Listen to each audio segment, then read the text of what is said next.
رب العالمین والعاقبۃ للمتقین والصلاۃ والسلام علی سید الانبیاء والمرسلین قال اللہ تعالی وتبارک فی القرآن المجید والفرقان الحمید اعوذ باللہ من الشیطان الرجیم بسم اللہ الرحمن الرحیم رحماء بینہم صدق اللہ مولانا العظیم وصدق رسولہ النبی الکریم الرؤوف الرحیم اللہم نور قلوبنا بالقرآن وزین اخلاقنا بالقرآن وادخلنا الجنۃ بالقرآن ونجنا من النار بالقرآن قال اللہ تعالی وتبارک فی شان حبیبہ مخبرا وعامرا ان اللہ وملائکتہ یصلون علی النبی یا ایھا الذین آمنوا صلوا علیہ وسلموا تسلیما الصلاۃ والسلام علیک یا سیدی یا رسول اللہ وعلی آلک وصحابک یا حبیب اللہ۔ تمام حمد و ثنا اللہ جل شانہ کی ذات بابرکات کے لیے جو مالک کائنات بھی ہے اور خالق ارض و سماوات بھی۔ درود و سلام حضور پر نور شافع یوم النشور احمد مختار حبیب کردگار سید الابرار اللہ کے پیارے امت کے سہارے رب کے محبوب دانائے وجوب مالک رکاب فخر ارب و عجم والی کون و مکان سیاہ لا مکان سید انس و جان شاہ خوباں شہنشاہ حسینہ تتمہ دوراں سرخیل زہرہ جمالہ جلوائے صبح ازل نور ذات لم یزل باعث تکوین عالم فخر آدم و بنی آدم نجر بطحا رازدار ما اوہا شاہد ما تغا صاحب علم نشرہ معصوم آمینہ احمد مجتبیٰ حضرت محمد مصطفیٰ صلی اللہ علیہ وآلہ وسلم آپ کے دربار گہربار میں اپنی عقیدتوں محبتوں ارادتوں کا خراج پیش کرنے کے بعد محترم محتشم سامعین کرام علماء کرام خواتین و حضرات السلام علیکم۔ حضرات محترم اس وقت جو ٹائم ہوا ہے وہ 12:41 ہو گئے۔ یہ تقریر کا ٹائم نہیں ہے، تقریر کا ٹائم ختم ہو چکا ہے اور آپ کے جو بلائے ہوئے مہمان خصوصی تھے وہ پڑھ کے چلے گئے اور ان کے ساتھ مجمع بھی سارا چلا گیا، اسٹیج بھی سارا چلا گیا۔ اصل میں آپ کے تو مہمان خصوصی وہ تھے، تو بہتر یہ تھا کہ اگر آپ ان سے پہلے ہمیں پڑھا لیتے تاکہ جو احباب اٹھ کے گئے ہیں یہ بھی کوئی 2 باتیں ہماری سن لیتے۔ تو چلو بہرحال آپ میرا ساتھ تھوڑا سا دیں، میں لمبی گفتگو نہیں کروں گا کیونکہ ادھر خواتین بھی ہیں، ان کے ساتھ بچے بھی ہیں، زیادتی ہے اور آپ بھی اتنی دیر 1 وقت چلا ہے تقریباً، تو مناسب نہیں کہ میں بہت لمبی تقریر کروں۔ 2-4 باتیں میں آپ کے گوش گزار کر کے اجازت چاہوں گا، پھر کبھی اللہ نے زندگی دی، موقع دیا تو پھر انشاءاللہ بات کریں گے۔ اللہ تعالیٰ نے قرآن مجید میں ارشاد فرمایا رحماء بینہم، توجہ فرماؤ۔ یہ خواتین کو کہنا کہ میں زیادہ لمبی گفتگو نہیں کرتا، 2 منٹ ذرا چپ کر جائیں مہربانی، خواتین کو آگے عرض کرنے کی ذرا۔ اللہ فرمایا رحماء بینہم، یہ ایمان والوں کی صفت بیان کی جا رہی ہے۔ رحماء بینہم، وہ آپس میں رحیم ہیں، یعنی محبت اور اخوت کے رشتے میں جڑے ہوئے ہیں۔ اقبال کہتا ہے یہی مقصود فطرت ہے، یہی رمز مسلمان ہے، اخوت کی جہانگیری محبت کی فراوانی، بتانے رنگ و خون کو توڑ کر ملت میں گم ہو جا، نہ تورانی رہے باقی نہ ایرانی نہ افغانی۔ میرے آقا نبی رحمت صلی اللہ علیہ وآلہ وسلم نے ایام تشریق میں خطبہ ارشاد فرمایا اما بعد ایھا الناس الا وان ربکم واحد الا وان اباکم واحد الا لا فضل لعربی علی عجمی ولا لعجمی علی عربی ولا لاسود علی احمر ولا لاحمر علی اسود الا بالتقوی۔ فرمایا لوگوں سنو، تمہارا ایک خدا ہے اور ایک ہی تمہارا باپ ہے۔ اقبال نے کہا تھا حرم پاک بھی، اللہ بھی، قرآن بھی ایک، کچھ بڑی بات ہی ہوتے جو مسلمان بھی ایک۔ فرقہ بندی ہے کہیں اور کہیں ہیں ذاتیں، کیا زمانے میں پنپنے کی یہی ہے باتیں؟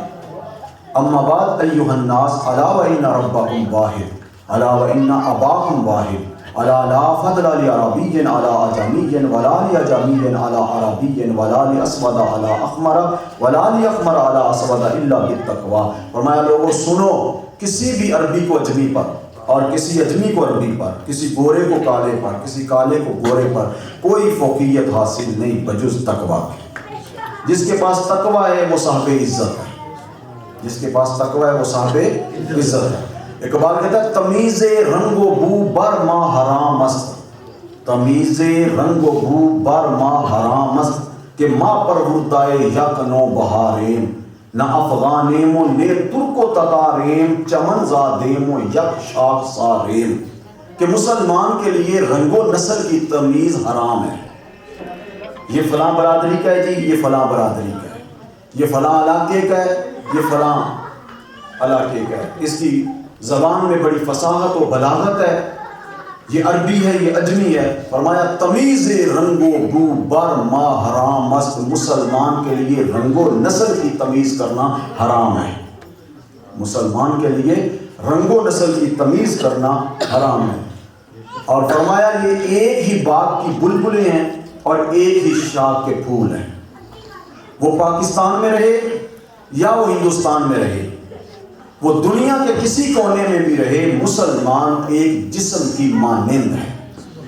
مسلمان کو کہیں بھی کسی جگہ بھی تکلیف پہنچے تو پاکستان میں بیٹھا ہوا مسلمان اس درد کو محسوس کرتا ہے. کیوں؟ کس لیے؟ اس لیے کہ مسلمان میرے آقا فرمایا ایک جسم کی مانند ہے. جسم کے کسی حصے کو درد ہو، تکلیف پہنچے، چوٹ لگے، پورا وجود درد محسوس کرتا ہے. اسی طریقے سے مسلمان کو جب تکلیف پہنچتی ہے کسی ایک ملک میں، وہ شام ہو، وہ برما ہو، وہ آذربائیجان ہو، وہ افغانستان ہو، وہ کشمیر ہو، وہ موصل ہو، وہ بغداد ہو، کسی بھی علاقے میں کسی بھی جگہ مسلمان کو کوئی تکلیف پہنچے، دنیا کے کسی بھی کونے میں رہنے والا مسلمان اس تکلیف کو محسوس کرتا ہے، کیونکہ مسلمان ایک جسم کی مانند ہے. تو اس کی جو صفت بیان کی گئی وہ رحماء بینہم، یہ آپس میں رحیم ہیں، کریم ہیں، شفقت کرنے والے ہیں، درگزر کرنے والے ہیں، معاف کرنے والے ہیں، برداشت کرنے والے ہیں. یہ آپس میں ایک دوسرے کے ساتھ تعلق جوڑ کر رہنے والے ہیں، تعلق توڑ کے رہنے والے نہیں ہیں. تمیز رنگ و بو بر ما حرام است کہ ما پروردائے یک نو بہاریم، نہ افغانیم و نے ترک و تتاریم چمن زادیم و یک شاخ ساریم.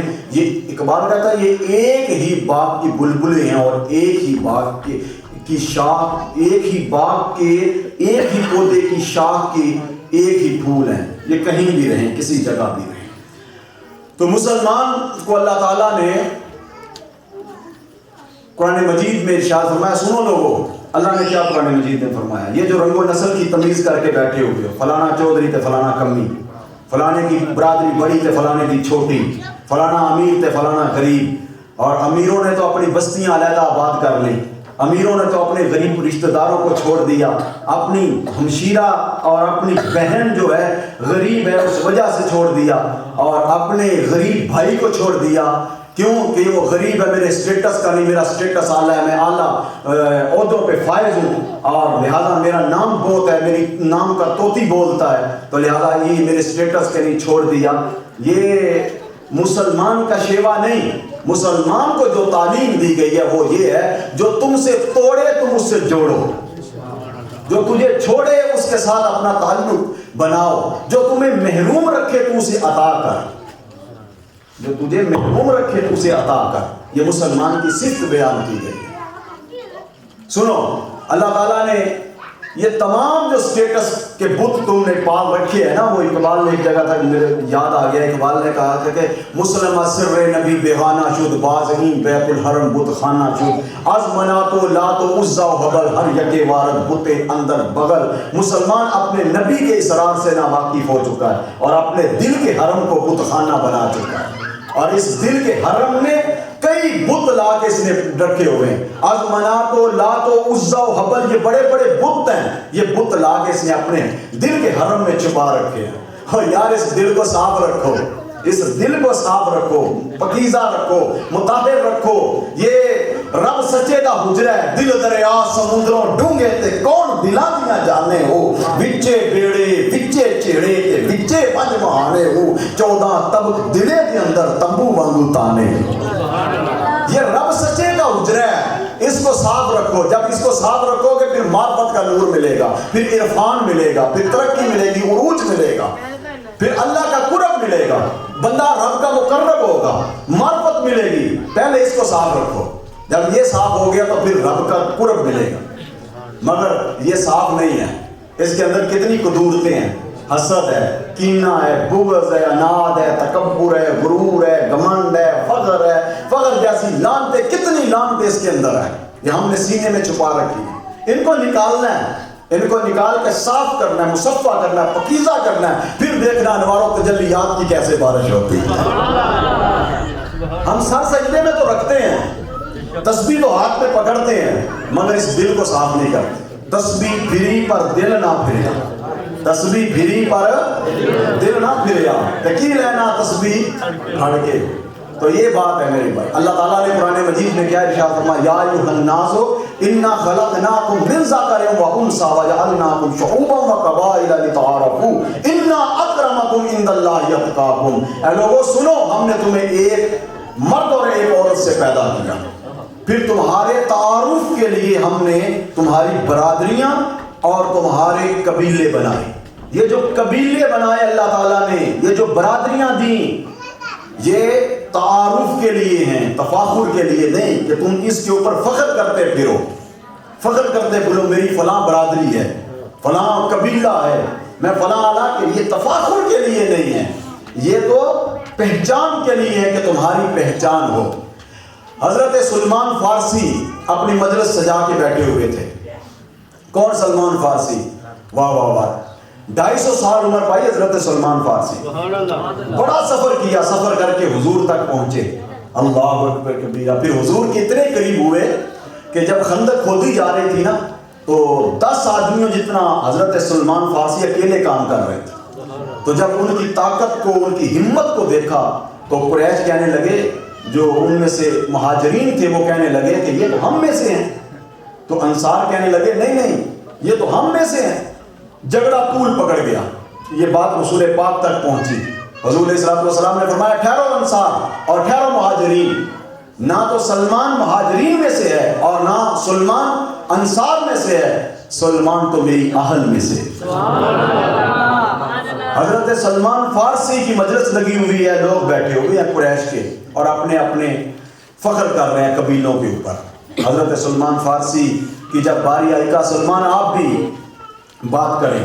آپ نے فرمایا اصل میں نا میں اس کو پسند نہیں کرتا، تو یہ احمد صاحب کی نے مجھے کہا ہے کہ آپ نے کہنا کچھ نہیں تو چلیے نہ کہا کچھ نہیں رہا، ورنہ میں اس چیز کو پسند نہیں کرتا. بس اللہ تعالیٰ آپ کو اس سے بھی زیادہ رزق دے.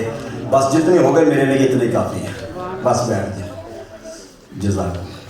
تقریر نہیں ہوگی نا، بیٹھ جتنے ہو گئے نہیں ماشاء اللہ. اچھا او بھائی لڑو نہ، لے لو لڑو. اچھا سلمان فارسی رضی اللہ تعالیٰ عنہ تشریف فرما تھے. قریش کے لوگ بیٹھے ہوئے تھے اور اپنے اپنے قبیلے کے بارے میں باتیں کر رہے تھے. حضرت سلمان فارسی فرمانے لگے کہ جب ان کی باری آئی کہا حضرت آپ بھی بیان کریں نا، آپ کا قبیلہ اس پر بھی فخر کریں. آپ نے فرمایا بھائی میں تو صرف اتنی بات کرتا ہوں، میں تو کوئی فخر نہیں کرتا، میں تو صرف اتنی بات کرتا ہوں کہ میں ایک گندے قطرے سے پیدا ہوا. بیٹے 2 منٹ صرف میں 2 منٹ دے گا. میں تو اپنے قبیلے پہ فخر نہیں کرتا یار، میری تو صرف اتنی حقیقت ہے کہ میں ایک گندے قطرے سے پیدا ہوا ہوں اور مر کے مٹی ہو جاؤں. کچھ بھی یار. یہ قبرستان میں چلے جائیں، وہاں جا کے دیکھیں کتنے چودھری پڑے ہیں وہاں، کتنے امیر پڑے ہیں. سب کی قبر ایک جیسی ہے، سب کا ایک ہی کفن ہے. کوئی امیر نہیں وہاں، کوئی غریب نہیں، کوئی راٹھ نہیں، کوئی چودھری نہیں، کوئی کمی نہیں. اس کے دربار میں پہنچ کے سب ایک ہے. یہ دنیا کے معیار ہیں، یہ دنیا کے قانون ہیں. دنیا میں ہم نے اپنے معیار مقرر کیے، امیر غریب والے، وہاں نہیں. چودھری کمی والے وہاں نہیں ہیں، وہاں نہیں ہیں، یہ دنیا میں ہمارے، اور جب روح نکلے گی نا سب ایک جیسے ہوتے ہیں، اور جب دنیا پہ آتے ہیں نا یار پھر بھی سب ایک ہی ہوتے ہیں۔ مجھے بتاؤ امیر کا میٹیریل غریب کے میٹیریل سے مختلف ہے؟ بولو یار نوجوانوں بتاؤ، 24 سال کا میٹیریل، پیدا ہونے کا میٹیریل، پیدا ہونے کا جو اس کا میٹیریل ہے وہ مختلف ہے، اور غریب کا کمی کا میٹیریل مختلف ہے تو ایک ہی، اس کا بھی گندا قطرہ اس کا بھی گندا قطرہ، پھر تو فخر کس چیز کا؟ جب پیدا ہوئے تو میٹیریل ایک، جب مریں گے تو حالت ایک، نہیں سمجھے بات؟ جب پیدا ہوئے تو میٹیریل ایک، غریب کا بھی امیر کا بھی، چودھری کا بھی کمی کا بھی میٹیریل ایک، جب مریں گے تو حقیقت ایک، حالت ایک، پھر فخر کس چیز کا؟ کوئی فخر نہیں، کوئی فخر نہیں، کوئی فخر نہیں۔ عزت کا معیار برادری نہیں، عزت کا معیار دولت نہیں، عزت کا معیار شہرت نہیں، عزت کا معیار رنگ نہیں، روپ نہیں، نسل نہیں، زبان نہیں، عزت کا معیار ان اکرمکم عند اللہ اتقاکم۔ آپ مجھے بتائیں رنگ کے اعتبار سے بلال کالے تھے کہ نہیں؟ بلال کالے تھے کہ نہیں؟ کہ کالے تھے نا؟ رنگ کے اعتبار سے بلال کالے تھے، ذات کے اعتبار سے کمی تھے، غلام در غلام تھے۔ ایک طرف رنگ کے اعتبار سے اللہ کہہ رہا ہے تبت یدا ابی لہب وتب، رنگ کے اعتبار سے ابو لہب کہا جا رہا ہے، عبد العزیٰ کو ابو لہب کہا جا رہا ہے۔ ابو لہب کہتے ہیں روشن چہرے والے کو، جس کا بہت روشن چہرہ تھا، آگ کی طرح اس کا چہرہ تھا، روشن، خوبصورت تھا، حسین تھا، سردار تھا، امیر تھا، 8 کلو اینٹیں تھی اس کے پاس سونے کی جو اس نے ساری حضور کی مخالفت میں خرچ کی۔ مگر دیکھیے عزت کا معیار دولت نہیں، حسن نہیں، وقار نہیں، عزت کا معیار برادری نہیں، وہ سونا ہو کے، چٹا ہو کے، دولت مند ہو کے، سردار ہو کے۔ قرآن میں مذمت پہ پوری صورت کا نزول ہو رہا ہے، مگر ادھر ذات کا کمی ہے، رنگ کا کالا ہے، گنگریلے بال ہیں، چپٹی ناک ہے، موٹا ہونٹ ہے، مگر مصطفیٰ فرماتے ہیں میرا بلال کہاں ہے؟ حضور حاضر فرمایا بلال کعبے کی چھت پہ چڑھ کے آج اذان پڑھ دے، چھت پہ چڑھ کے آج اذان پڑھ دے۔ یہ کیا ہے؟ یہ معیار ہے، یہ معیار ہے کس کا؟ تقوی کا معیار، یہ تقوی کا معیار، یہ مصطفیٰ سے نسبت کا معیار۔ تو جس کی حضور سے نسبت ہوگی، تعلق ہوگا، صاحب عزت وہی ہوگا، خواہ وہ ذات کا کوئی بھی ہو، خواہ غریب ہو۔ مولوی صاحب غریب ہیں، مولوی صاحب غریب ہیں، پھٹے پرانے کپڑے ہیں، ٹھیک ہے، مگر سینے میں قرآن ہے۔ چوری صاحب پراڈو میں اتر کے مولوی صاحب کے پیچھے نماز پڑھتے ہیں، جب تک اللہ اکبر مولوی صاحب نہیں کہتے تب تک چوری صاحب سر سجدے میں نہیں رکھتے، جب تک مولوی صاحب اللہ اکبر نہیں کہتے تب تک چوری صاحب سر سجدے سے نہیں اٹھاتے۔ اب بتاؤ معیار تقویٰ ہے کہ معیار دولت ہے؟ معیار تقویٰ ہے کہ معیار دولت؟ معیار نہیں عزت کا، عزت کا معیار تقویٰ ہے جس کے سینے میں قرآن ہوگا، جس کے سینے میں قرآن ہوگا۔ قرآن سے تعلق جوڑیے، قرآن سے وابستگی کیجئے، اور جب قرآن سے آپ کا تعلق ہو جائے گا دنیا بھی آپ کی بہتر ہو جائے گی، آخرت بھی آپ کی بہتر ہو جائے گی۔ اگر قرآن سے تعلق نہ رہا تو پھر آپ کا، پھر یہ یاد رکھنا معاشی صورتحال آج بھی بہت خراب ہے اور کل اس سے بھی اب بدتر ہو جائے گی۔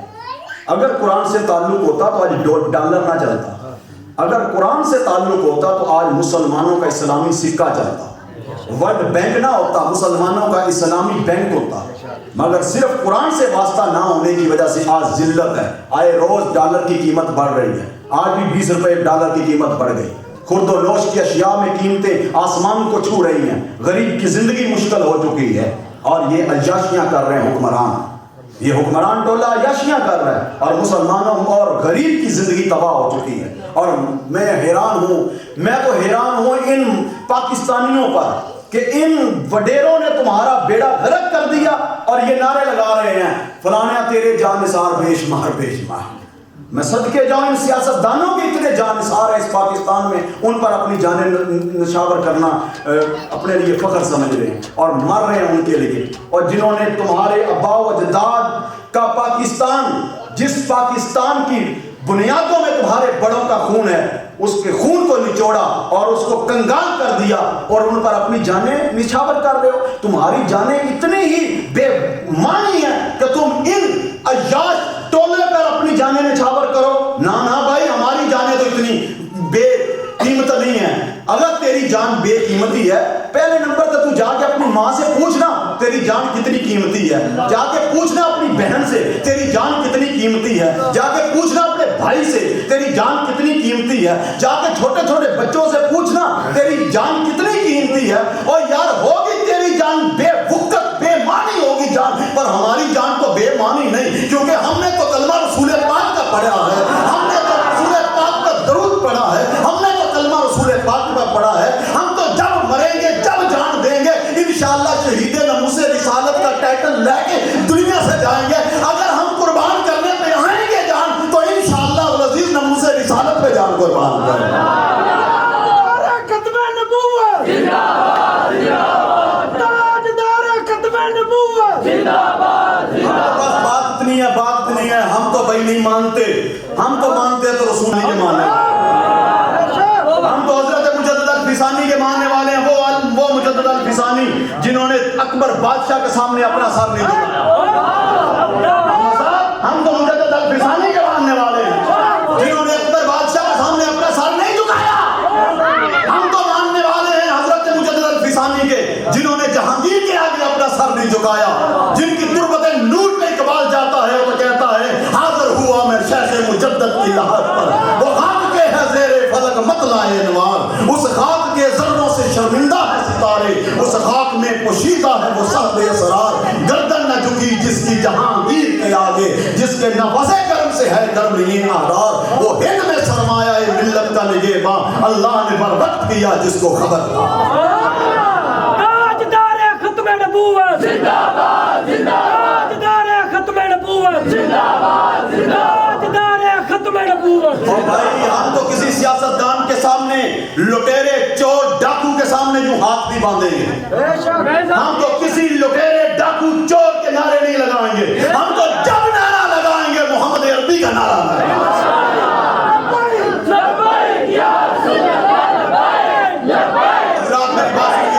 وقت کے دامن میں اتنی وسعت نہیں. ہم تو جب نعرہ لگائیں گے رسول پاک کا نعرہ لگائیں گے، کیونکہ ہم اعلیٰ حضرت کو ماننے والے ہیں.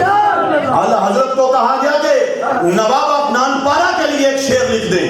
آپ نے کہا میں لکھوں؟ آپ نے کہا آپ کی قلم اٹھی. آپ نے فرمایا کروں مدح اہل دول رضا، پڑے اس بلا میں میری بلا، میں گدا ہوں اپنے کریم کا، میرا دین نان پارا نام نہیں. فرمایا میرا دین روٹیوں کے ٹکڑے نہیں کہ میں روٹیوں کے ٹکڑوں کے عوض اپنا قلم بیچ دوں، اپنا سخن بیچ دوں، اپنی یہ ساری زندگی کی کمائی بیچ دوں. فرمایا میں شاہوں کے لیے گدا نہیں، میں شاہوں کے لیے کوئی قصیدہ نہیں لکھتا. میں جب بھی قصیدہ لکھتا ہوں محمد مصطفیٰ کے لیے قصیدہ. میں تو حضور کا غلام ہوں تو حضور کے قصیدے لکھوں. حضرات محترم یہ بات ذہن میں رکھیں. ہم ماننے والے ہیں اعلیٰ حضرت کے، ہم ماننے والے ہیں مجدد الفسانی کے. ہم یوں لوگوں سے کبھی بھی متاثر نہیں ہوتے. یہ میری بات یاد رکھنا. لوگ گاڑیاں دیکھ کے متاثر ہو جاتے ہیں، بڑے بڑے مجمع دیکھ کے متاثر ہو جاتے ہیں. ہم نہیں بھائی متاثر ہوتے. ہم کیونکہ ماننے والے ہیں، شہین ہیں اقبال کے. ایک شعر سنا کے میں اجازت چاہتا ہوں. اقبال پڑھنے کے لیے گیا نا انگلستان میں، تو وہاں سے اقبال واپس آئے تو لوگوں نے کہا اقبال پھر کون سی چیز نے متاثر کیا؟ بس ایک بات سنا کے میں اجازت لینے لگا ہوں. اقبال کون سی چیز نے متاثر کیا تمہیں؟ وہاں گئے، بڑی بڑی بلند و بالا عمارتیں تھی، تارکول کی سڑکیں تھی، روشنیاں تھی. کس چیز نے تجھے متاثر کیا؟ اقبال نے ایک ہی بات کی. اقبال نے کہا خیرہ نہ کر سکا مجھے جلوائے دانش فراق، خیرہ نہ کر سکا مجھے جلوائے دانش فرنگ، سرما ہے میری آنکھ کا خاک مدینہ و نجف. کہا میری آنکھ میں خاک مدینہ کا سرما ہے اور نجف کا سرما ہے، لہذا میں حضور کو ماننے والا ہوں. لقد کان لکم فی رسول اللہ اسوۃ حسنہ، میں حضور کو ماننے والا ہوں، لہذا مجھے کسی چیز نے متاثر نہیں کیا کیونکہ میں حضور کی ذات سے متاثر ہوں. پھر جو حضور کی ذات سے متاثر ہو، اللہ دنیا اور آخرت میں اس کے نام کو روشن کرتا ہے. کی محمد سے وفا تو نے تو ہم تیرے ہیں، سب پڑھو کی محمد سے وفا تو نے تو